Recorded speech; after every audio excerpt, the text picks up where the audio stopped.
Et mes invités sur ce plateau, Sophie Taillé-Polian, bonjour, bienvenue à vous. Vous êtes sénatrice Génération, vous êtes apparentée au groupe socialiste ici au Sénat, sénatrice du Val-de-Marne. Fabien Tastet est également sur ce plateau, bienvenue. Bonjour. Vous êtes le président de l'association des hauts fonctionnaires territoriaux. Madina Rival est également avec nous, bonjour. Vous êtes professeure des universités au CNAM et directrice d'un laboratoire de recherche en sciences de gestion et de l'innovation publique. Et puis j'accueille enfin Julia Reboa, merci d'être avec nous, présidente de l'association Fonction publique du XXIe siècle, qui regroupe des agents publics de moins de 35 ans. Et vous êtes membre du Cercle de la réforme de l'État. Première question pour vous, peut-être Sophie Taillé-Polian, puisqu'on voit ici la majorité sénatoriale de droite qui a plutôt réservé un bon accueil à ce texte, qui estime que ça va permettre d'améliorer la gestion des ressources humaines. Je pense que la droite sénatoriale, effectivement, a bien compris que ça allait permettre de mieux gérer les ressources humaines, c'est-à-dire de permettre, notamment par le fait d'avoir recours à la rupture conventionnelle, de diminuer le nombre de postes de fonctionnaires. Effectivement, il y a des outils là pour mener à bien la politique que souhaite le gouvernement. Après, on nous parle de modernisation. Je ne sais pas si la modernisation du service public passera par le fait d'appliquer les méthodes du privé. En tout cas, pas totalement. Je pense qu'il y a beaucoup de travail à faire sur la modernisation des services publics, l'amélioration de l'accueil, mais je ne suis pas sûre que ce soit cette boîte à outils-là qui le permette vraiment. Je vois sourire Madina Rival. Il avait besoin d'être modernisé, ce statut des fonctionnaires. Alors en effet, j'entends outils du privé. C'est vrai, vous avez raison, hein, Madame la sénatrice, c'est pas très récent, ça date des années 80. On a appelé ça le New Public Management, ça venait même des États-Unis. Alors il y a eu des choses formidables. Je veux dire, faire du contrôle de gestion dans les universités, ça paraît pas complètement inintéressant. En revanche, la tarification à l'activité à l'hôpital, elle a montré ses limites. Je crois que le gouvernement va y revenir en partie. Aujourd'hui, et là je vous rejoins aussi, il y a d'autres manières d'innover et qui sont déjà présentes dans les collectivités locales, aussi dans les ministères et les services déconcentrés. On a par exemple une multiplication aujourd'hui de labs d'innovation qui sont des endroits qui fonctionnent, j'allais dire, de manière autonome, en gestion de projet, en co-construction aussi entre les usagers, différents types de partenaires. Là, on ne parle pas tout à fait du statut, justement, non, des fonctionnaires. Non, on ne parle pas du statut, mais on parle de la modernisation. Oui. Et comment on fait pour améliorer et peut-être pour moderniser le statut des fonctionnaires? Fabien Tastet. Bon, je pense qu'il n'y a pas que des mauvaises choses dans ce texte. D'abord, il ne faut pas s'étonner qu'on légifère sur le statut de la fonction publique. Le statut, ce n'est pas un totem devant lequel on se prosternerait, qu'on refuserait de toucher. Il a beaucoup évolué depuis des années. Et donc, ce n'est pas anormal qu'il y ait un texte qui vienne le revisiter. Dans ce texte, il y a des choses qui vont dans le bon sens. Je pense par exemple aux éléments sur la parité, sur l'égalité professionnelle homme-femme, notamment avec l'abaissement du seuil pour les nominations équilibrées, pour qu'il y ait il y a 60% de femmes dans les administrations, mais il n'y a pas 60% de femmes à la direction des administrations. Donc il faut essayer d'améliorer ça. Le texte le fait en essayant d'approfondir ce qu'avait fait François Sauvadet il y a quelques années. Et à côté de ça, c'est vrai qu'il y a des choses qui ne vont pas. Je dirais que le texte, il est déséquilibré. Il va trop loin sur certains sujets. Lesquels, par exemple ? Sur les contractuels, par exemple. C'est un des éléments, un des enjeux essentiels du débat. La place des contractuels. Il y a 20% de contractuels aujourd'hui dans les administrations. 1 million sur 5,5 millions de fonctionnaires. Donc, les contractuels, ça existe. Et il faut, quand on est fonctionnaire, accepter aussi que des gens viennent avec un statut différent, avec un regard différent. C'est aussi la diversité qui permet de produire de la bonne décision publique. Le problème, c'est que le gouvernement pratique une ouverture aux contractuels à la sauvage, je dirais, sans poser des garde-fous. Oui, pour l'ouverture aux contractuels, mais il faut des garde-fous. Il faut des garde-fous en termes de déontologie, il faut des garde-fous en termes de rémunération, il faut des garde-fous en termes de volume maximum de contractuels. Ça, ce n'est pas dans le texte, dans les administrations. Et ça, c'est pas dans le texte, même si l'Assemblée nationale a commencé à poser quelques garde-fous et que le Sénat a, au sein de la commission des lois, voté des amendements qui améliorent les choses. Mais une ouverture, une dérégulation, une ouverture aux contractuels, s'il n'y a pas de garde-fous, ça marche pas, c'est une impasse. Et ça, par exemple, ça fait partie des points d'amélioration de ce texte qui en a bien besoin d'être amélioré. Julia Reboa, votre regard justement sur ce texte. Oui, je pense qu'en tant que jeune agent public, on peut déjà partir du constat que ce n'est pas nous qui légiférons et que du coup, on peut plutôt apporter un regard en fait, du quotidien. Et nous, ce qu'on voit, c'est que la question du statut, elle se pose pas tellement dans le sens où on travaille aussi bien avec des contractuels qu'avec des fonctionnaires et que du coup, finalement, en fait, cette loi, c'est plutôt une continuité en fait. Elle pose pas les questions qui nous préoccupent au quotidien. Et je pense que ces questions-là, en fait, vous disiez, bah oui, mais c'est pas la question du statut, mais ce que vous disiez, en fait, cette idéologie gestionnaire, en fait, c'est plutôt nous ce qui nous pose problème, plutôt que un statut qu'il faudrait adapter. C'est une idéologie gestionnaire, c'est ce que vous dites. Oui, nous aujourd'hui. Vous voyez dans ce texte. Oui, nous aujourd'hui, c'est plutôt ça qui nous préoccupe au quotidien. C'est en fait qu'il y a une déconnexion entre les objectifs qu'on nous donne et la mission de service public, en fait. Et c'est pas tellement le statut, même si la question du statut pose la question de finalement la précarisation, mais finalement la question en fait du recours contractuel, moi ce qui me pose problème, c'est que en fait c'est comme s'il fallait externaliser l'alternative, en fait. Comme si les fonctionnaires, ça n'allait pas, et du coup, on allait créer des bulles. Alors, c'est par exemple les laboratoires d'innovation publique qui font des choses très bien, les startups d'État, mais aussi ces contractuels qui il faudrait faire appel parce que les fonctionnaires ne sont pas au niveau. Enfin, c'est quand même imposer un certain débat dès le début, quoi. C'est le sentiment qui peut prévaloir, Sophie Taillé-Polian. On va externaliser une certaine partie de nos services publics, les fonctionnaires ne sont pas au niveau. C'est quelque chose que vous avez entendu dans vos auditions ?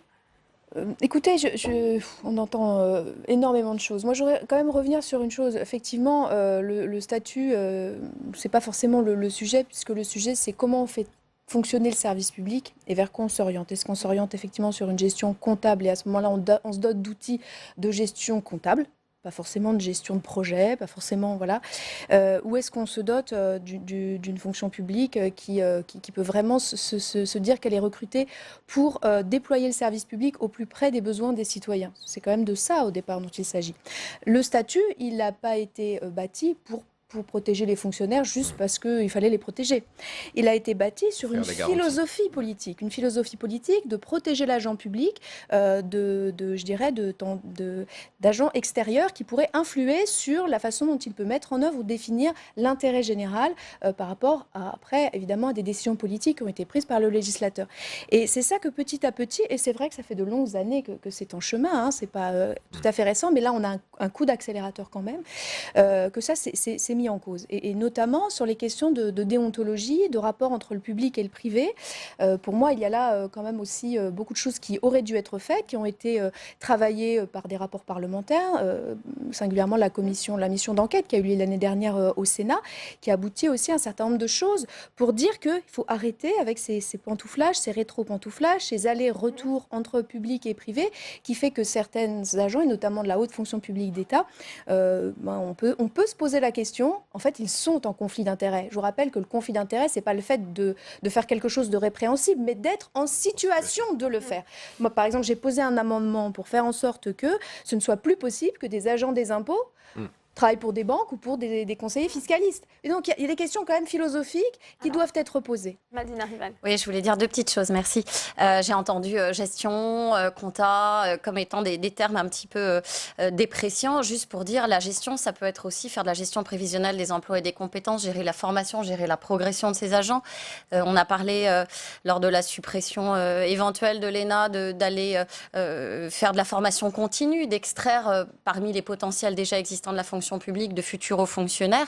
Donc la gestion, c'est pas juste quelque chose de négatif, mais oui, l'application comptable de principes issus exclusivement du privé, ça l'est.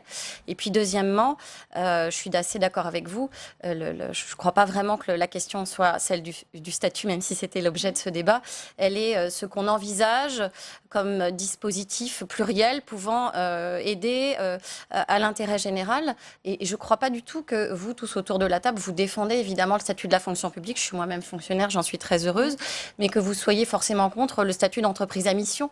Le secteur privé peut aussi probablement co-construire, concourir, et ça n'empiète en rien la motivation de service public et tout ce qui est nécessaire pour protéger nos fonctionnaires. Madina Rival, puisqu'on a beaucoup parlé, peut-être vous souhaitiez réagir à ce Non, mais le brassage a du bon, et le mélange de gens qui ont un statut et qui n'en ont pas a du bon, à condition, encore une fois, qu'ils soient encadrés. Un mot peut-être, je suis d'accord avec Madame la sénatrice, et cette réforme, elle est politique.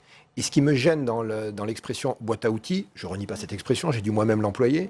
Selon les mots du communiqué de presse de la Commission des lois. Voilà, ce qui me gêne dans cette expression, c'est qu'elle donne le sentiment que ce texte est un texte technique. Ce n'est pas un texte technique, c'est un texte très politique. Pourquoi ? Parce que c'est un texte qui renvoie à des principes qui structurent la société française et qui intéressent les Françaises et les Français quand on les interroge. Je reprends l'exemple du contrat. La question du contrat, c'est pas de savoir s'il fait 3 ans, 5 ans, etc. La question du contrat, c'est quoi ? C'est quelle est la place du contrat par rapport au concours ? Parce que le concours, pour les Français, c'est un vecteur de parcours méritocratique. C'est la déclinaison des principes de la Déclaration des droits de l'homme et du citoyen. Et quand vous êtes un jeune de banlieue, quand vous êtes un jeune de France périphérique, que vous n'avez pas de carnet d'adresse, est-ce que ça reste que sur vous la n'avez bonne pas les réponse, codes, ces concours pour les que territoires vous n'avez pas les notamment? codes, C'est il vous ce reste les qu'explique concours. Olivier Dussopt. Parfois, il vous reste les certains concours postes pour ne vous élever sont dans la pas société. pourvus, puisque dans certains territoires, les gens ne passent pas le concours. C'est pour ça que le gouvernement propose Oui. ces contrats de projet pour Certes. des missions spécifiques à durée déterminée. Certes, mais vous voyez bien que si vous expliquez aux recruteurs publics que demain, ils peuvent recruter sans limite des contractuels sur tous les postes de direction d'une administration centrale, d'une collectivité locale. Quel signal envoyez-vous à ces jeunes femmes et à ces jeunes hommes que je citais à l'instant? Pourquoi passer 1 an, 2 ans à préparer un concours difficile si demain, ça ne servira à rien puisque les employeurs publics pourront recruter exclusivement des contractuels pour pouvoir les équipes de direction? Puisqu'on parle des C'est ça, le sujet. contractuels, on disait, ce texte va permettre de faciliter le recours à ces salariés particuliers. Ils sont aujourd'hui près d'1 million. C'est un statut précaire pour certains. Vous allez le voir, c'est le cas de cette employée à la mairie de Paris. Elle est employée depuis 10 ans en CDD. Son portrait, Samia Dechir. Cette dame travaille depuis 10 ans comme agent technique contractuel pour la mairie de Paris. Nous la retrouvons après sa journée de travail au cabinet de son avocate. Aujourd'hui, elle veut témoigner de manière anonyme de ses 10 ans de précarité. 10 ans et une vingtaine de contrats de 1 mois à 1 an, avec la peur permanente de ne pas être renouvelé. Parfois, tu tombes malade, tu ne peux pas poser l'arrêt maladie, tu as peur parce que ton contrat, ça ne sera pas renouvelé. Donc, tu es obligé de travailler avec la maladie. Combien de contractuels cumulent eux aussi des petits contrats? Difficile à dire. La mairie de Paris n'a pas souhaité s'exprimer sur le sujet. Mais cet agent assure que son cas est loin d'être isolé. Je ne suis pas toute seule, on est beaucoup à la ville de Paris. On est en train de souffrir. On était fatigués. Il y a beaucoup, ils n'ont pas renouvelé leur contrat, ils ont parti. La plupart, c'est des femmes seules. C'est vraiment triste. D'après son avocate, la justice offre peu de recours à sa cliente. La loi autorise le recrutement de contractuels pour remplacer un fonctionnaire absent. Si ma cliente allait devant la juridiction administrative, elle arriverait peut-être à être indemnisée d'une somme d'un montant de 6 500 € au vu de son salaire. En fait, il n'y a pas d'indemnisation de la précarité. Il y a une indemnisation qui est très très dérisoire et qui est symbolique. Un vide juridique qui pourrait concerner de plus en plus d'agents. Car le projet de réforme de la fonction publique prévoit de faciliter le recours aux contractuels sans créer de garde-fous juridiques contre les abus. On facilite d'un côté le recours à ces contractuels et dans le même temps, on ne leur apporte aucune sécurité. C'est inquiétant parce qu'on crée en fait un emploi public à double vitesse. C'est-à-dire qu'il existait déjà, mais on renforce ce caractère, cette séparation entre les fonctionnaires et les contractuels. La fonction publique française compte aujourd'hui près d'1 million de contractuels, soit un agent sur 5, tous secteurs confondus. On va créer une fonction publique à 2 vitesses, c'est ce que dit l'avocate dans ce reportage, Madina Rival, je vais réagir après. Je crois que c'est déjà le cas. Je n'ai pas de chiffres exacts à vous donner. Probablement, vous en auriez plus autour de la table. Et encore une fois, je ne crois pas vraiment qu'il faille opposer interne et externe de ce point de vue-là. C'est plus comment on veut conduire des projets. Vous parliez des labs, c'est fait par des fonctionnaires. Il n'y a pas de souci, on peut être innovant quand on est fonctionnaire. Ce n'est pas du tout un oxymore. Alors, Julia Rébois, et ensuite, peut-être sur ce qu'on vient de voir sur ce reportage. Allez-y. Oui, non, juste une observation par rapport à la loi qui va passer cette semaine au Sénat. Précédemment, dans toutes les grandes lois qui portaient sur le statut de la fonction publique, on avait quelques articles pour déstocker, résorber l'emploi précaire. résorber l'emploi précaire. On a eu les dispositifs Sauvadet, etc. Donc, évidemment, ces emplois, on recrute dans les collectivités sur tel poste parce qu'on ne trouve pas de fonctionnaires ou alors parce que ce sont des postes à temps partiel. Mais au fur et à mesure, les gens acquièrent des droits et dans ces grandes lois, à chaque fois, il y avait quand même une grande possibilité offerte pour qu'ils puissent rejoindre le stade. Là, ce que j'observe, c'est qu'il n'y a rien. Il n'y a rien prévu pour résorber la précarité. Donc, et pour ceux qui la subissent depuis déjà plusieurs années. Et je pense que là, dans ce creux, il y a beaucoup de choses qui sont dites. Ouais. Julia Rébois, pardon. Oui, pour moi, la précarité, je pense qu'on est d'accord, elle existe en fait depuis toujours et aussi chez les fonctionnaires. En fait, on va surcoter la compétence de certains A et de certains A+, et sous-coter la compétence de catégorie C, catégorie B, parfois. Et ça montre bien en fait le rapport qu'on a au service public, c'est-à-dire qu'en fait on va surcoter des métiers qui sont liés à la stratégie, à la réflexion, alors qu'en fait il y a des métiers. Pas tout à fait la même précarité en termes d'emploi que ce qu'on. Oui, mais en fait les salaires à un moment donné ils sont bas en fait, et on va considérer que certains métiers sont beaucoup moins importants que d'autres, par exemple les guichets, des métiers techniques, etc., notamment dans les collectivités. Et ça montre bien le rapport qu'on a au service public avec vraiment une administration à deux vitesses, qu'elle soit contractuelle ou fonctionnaire. Et aussi je voulais juste revenir sur le fait de dire parce qu'on va pouvoir avoir des contractuels, on arrivera mieux à recruter dans certaines collectivités. C'est faux en fait. Enfin, je veux dire, on n'arrive pas. C'est l'argument du gouvernement. Oui, mais en fait, on n'arrive pas à recruter, que ce soit des fonctionnaires ou des contractuels. Enfin, je veux dire, Pourquoi, selon vous, pourquoi on n'arrive pas à recruter justement dans certains secteurs? Eh ben, honnêtement, je pense que déjà il y a un problème effectivement de salaire, et puis après il y a un problème à un moment donné d'intelligibilité et de désirabilité de ce qu'on est en train de nous faire faire. À partir du moment où on nous demande de répondre à des objectifs, à des indicateurs qui n'ont aucun sens, on ne fait plus notre métier. On ne fait plus le métier de service public. Donc honnêtement, peut-être aller faire autre chose. Enfin, je veux dire, il y a un vrai sujet. De bureaucratisation. Fabien Tastet. Julia a raison. Il faut avoir à l'esprit que, par exemple, dans la fonction publique territoriale, le salaire moyen, c'est 1 900 € net par mois. Donc, parfois, quand on entend ces fonctionnaires très bien payés, qui ne travaillent pas assez, etc., un fonctionnaire territorial, il est payé en moyenne 1 900 € net par mois. Et 80% des fonctionnaires territoriaux, c'est des agents de terrain, voilà, qui n'ont pas un salaire très important et qui sont sur des métiers pénibles, qui, au bout de 20-25 ans, peuvent produire des maladies professionnelles. Donc on est dans cet environnement-là. Et c'est vrai que votre reportage, je le montrais, et confirmait les propos qu'on tenait. Les contractuels qui sont recrutés sur des postes d'application ou sur des postes d'exécution, quel est leur principal souhait quand ils arrivent dans une collectivité locale? Madame la sénatrice le disait tout à l'heure. Ils veulent être stagiarisés et titularisés. Ils veulent être déprécarisés. Ils cherchent, au bout de quelques années, à pouvoir rentrer dans un système statutaire parce que ça leur apporte des garanties. Il est là aussi le risque. Et visiblement, ça ne sera plus possible. C'est aussi peut-être une nouvelle page qui se tourne. La loi n'apporte pas beaucoup de garanties. La loi apporte pas beaucoup de garanties. Il y a une prime de précarité qui a été votée à l'Assemblée nationale. Mais Madame la sénatrice le disait, elle n'apporte pas beaucoup de garanties pour ces agents qui vont arriver avec des contrats précaires et qui vont rester durablement. Ça aura des conséquences sur la qualité de service public. Sophie Taillé-Polian, je le disais au début de ce débat, c'est une inquiétude du groupe socialiste. Mais ça, on a déjà. Quand on met les collectivités, notamment les hôpitaux, la fonction publique d'État, sous une pression financière et comptable maximum, qu'est-ce qui se passe? On supprime des emplois publics, on externalise par exemple le ménage. Mais auparavant, c'est parce qu'on avait des emplois de ménage que quelques heures, on détachait la personne pour aller servir à la cantine. Vous voyez, donc il y avait un emploi à temps plein. Aujourd'hui, on externalise un maximum. Donc ça fait qu'on précarise à la fois les agents publics, mais aussi bien entendu les agents qui auparavant auraient travaillé dans la fonction publique et qui maintenant travaillent dans le privé. Et on voit, et au service des collectivités qui les payent, et avec les systèmes de marché qui sont quand même bien souvent au mieux 10 ans, au moins 10 ans et non pas au mieux 10 ans, c'est-à-dire le moins cher possible, on tire à la baisse y compris. Donc on se retrouve dans une situation où tout est mis en œuvre pour faire les choses à bas coût et également donc avec à un moment donné des conséquences sur la qualité du service public et sur sa proximité. Quand on voit là, le ministre Darmanin a lancé une concertation dans les territoires sur l'implantation des services de Bercy. On voit qu'il va y avoir des suppressions de postes.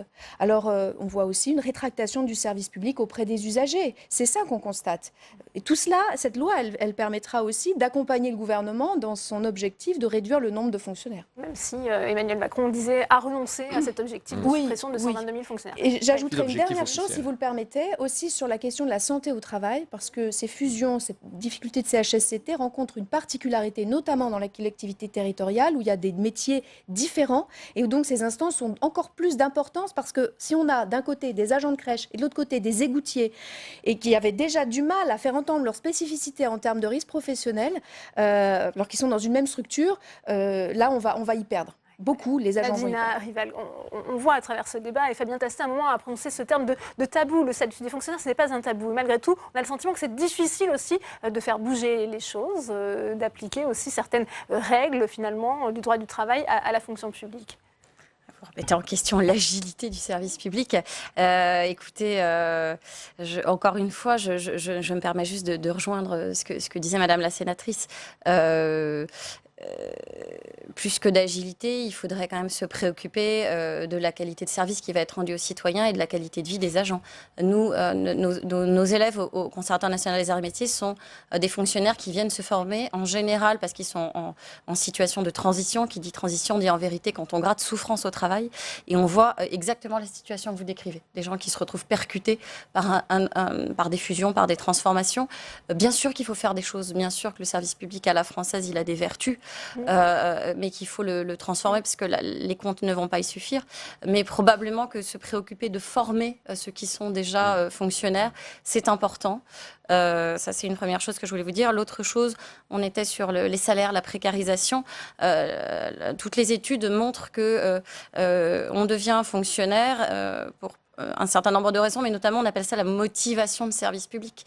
Et cette motivation de service public, elle suppose qu'il y ait une vision. Je ne dis pas qu'il n'y a pas de vision dans la politique actuelle. Je dis que ce texte de loi ne propose pas de vision, en tous les cas. Voilà. Ça se perd, vous êtes d'accord? Ça va accentuer les difficultés de recrutement? Julia Rébois. Qu'est-ce qui va accentuer les difficultés? Ce texte, justement, le fait qu'il n'y ait pas de vision, c'est ce que dit Madine Armiraghi. En fait, moi j'ai l'impression qu'on se pose des questions qui sont juste pas les bonnes. Enfin, je veux dire, les difficultés de recrutement, elles existent.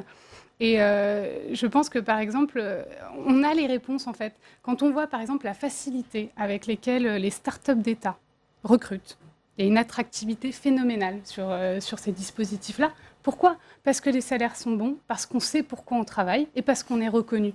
Donc en fait, pour moi, la question, c'est pas d'être contractuel ou pas, c'est juste qu'on nous donne des missions claires avec des salaires qui nous permettent de vivre. En fait, bon, je me classe pas dans cette catégorie, mais vraiment, je pense que le sujet est là. Et du coup, après, on va survaloriser les activités de certaines personnes et d'autres non. Mais objectivement, cette idée de contractualisation, c'est quand même l'idée de dire qu'il faut presser le citron en permanence pour que les gens se révèlent. C'est quand même une drôle d'idée. Moi, j'ai envie qu'on parle de mouvement des communs, j'ai envie qu'on parle de moins de concurrence entre les différents étages administratifs. On passe notre temps à être en compétition. Enfin, ça ne peut pas marcher, en fait. Et ce projet-là, c'est ça, en fait. C'est la continuité de cette idéologie que les gens, finalement, ne peuvent marcher que si on les pousse à marcher. Mais en fait, tout le monde a envie de marcher, mais laissez-nous marcher aussi, quoi. C'est un peu... il y a de l'injonction de contradictoire en permanence dans ce discours. Fabien Tastet. On parle beaucoup des contrats, il est loin d'épuiser notre sujet de la réforme de la fonction publique, et derrière ce texte, il y a un texte caché, enfin il y a un sujet à demi travaillé par le Sénat, c'est la réforme de la haute fonction publique, qu'a annoncé le président de la République, qui n'est pas vraiment l'objet du texte, mais un peu quand même, puisqu'il y a une ordonnance qui renvoie à la réforme de la haute fonction publique. Et ça, c'est un sujet majeur. Et pour le coup, c'est un sujet, la réforme de la haute fonction publique, qui peut beaucoup faire bouger les lignes. Nous, on y est extrêmement favorable. On dit un certain nombre de choses sur le sujet depuis 5 ans. Et là, quel est le sujet? Le sujet, c'est comment on peut sélectionner des hauts fonctionnaires qui ressemblent davantage à la société.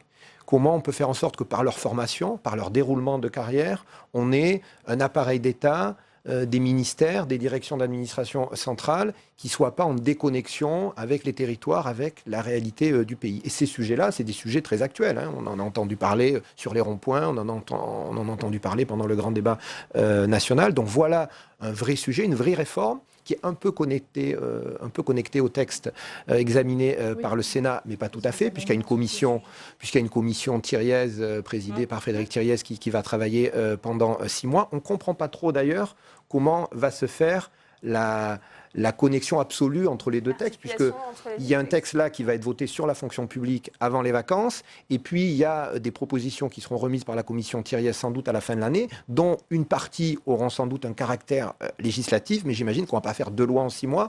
Donc là, le gouvernement est on est un peu dans l'inconnu, mais pour autant, cette réforme de la haute fonction publique, elle est fondamentale. Le mot de la fin que vous, Julia Rébois. Oui, sur la réforme de la haute fonction publique, nous, ce qui nous inquiète en tant que jeune agent public, c'est qu'on se concentre sur les A+.